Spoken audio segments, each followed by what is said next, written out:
So violence நீங்க define பண்ணேன்னா what is violence in marriage? Physical violence எல்லாருக்குமே தெரியும். பட் இமோஷனல் வயலன்ஸ் ஒரு பெரிய காம்பனன்ட், ஃபினான்ஷியல் அபியூஸ் ஒரு பெரிய காம்பனன்ட். அதுல எது வந்து ஸ்டாப் பாயிண்ட்? அது எங்க நிறுத்தணும் அதை? சுமித்ரா, இதுல வந்து வயலன்ஸ்னா என்னோட த்ரெஷோல்டு என்னங்கிறது இதுல இருக்கு. எனக்கு வந்து வாடின்னு கூப்பிட்டா பிடிக்காது. ஒரு பேச்சுக்கு சொல்றேன். எனக்கு யாரும் என்ன வாடின்னு கூப்பிட்டாரோ பிடிக்காது. என்னை பொறுத்த வரைக்கும் அது வயலன்ஸ். யாராவது என்ன அப்படி கூப்பிட்டாங்கன்னா, இல்ல இந்த ரிலேஷன்ஷிப்ப சாரி எனக்கு அது பிடிக்காது.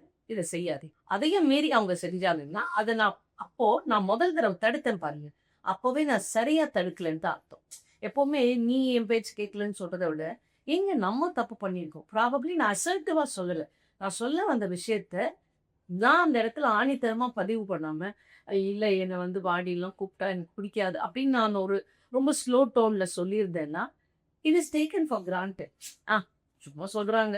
நம்ம என்ன வேணா பண்ணலாம். இதனால என்ன வெர்பல் வயலன்ஸ் தானே. இதெல்லாம் வாடின்னு கூப்பிட்டா தப்பா?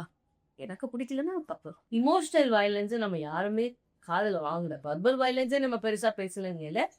Emotional violence is a non-verbal violence. Need not be just calling him. Not even responding to you is an emotional way. அதாவது எனக்கு ஒரு விஷயம் உங்ககிட்ட பேசணும். I want to discuss about it தான். அத கண்டுக்கவே இல்லாம, எனக்கு என்னை இது பாதிக்குதுன்னு நான் சொன்னப்போ கூட, நீ அத பத்தி பேசாம இருக்கிறதும் ஒரு விதமான எமோஷனல் வயலன்ஸ். இந்த silent treatment it's the wife needs something. எனக்கு இது தேவை. எனக்கு இத உங்ககிட்ட பேசணும். ஏன் ஒரு அந்யோன்யமா இருக்கணுங்கிறத கூட ஒருத்தர் காது கொடுத்து கேட்கலையோ, அதுக்கு முக்கியத்துவம் குடுக்கலங்கும்போது, அது ஒரு விதமான இமோஷனல் வயலன்ஸ் தான். இமோஷனல் வயலன்ஸ்ல நான் என்ன சொல்ல வரேங்கிறத காது கொடுத்து கேட்காம, நான் கஷ்டப்படுறேங்கிறத பதிவு பண்ணும்போது, அத அத ரொம்ப அசால்ட்டா உதாசீனப்படுத்துறது, இந்த மாதிரியான விஷயங்கள் எல்லாமே இமோஷனல் வயலன்ஸ்ல வரும்.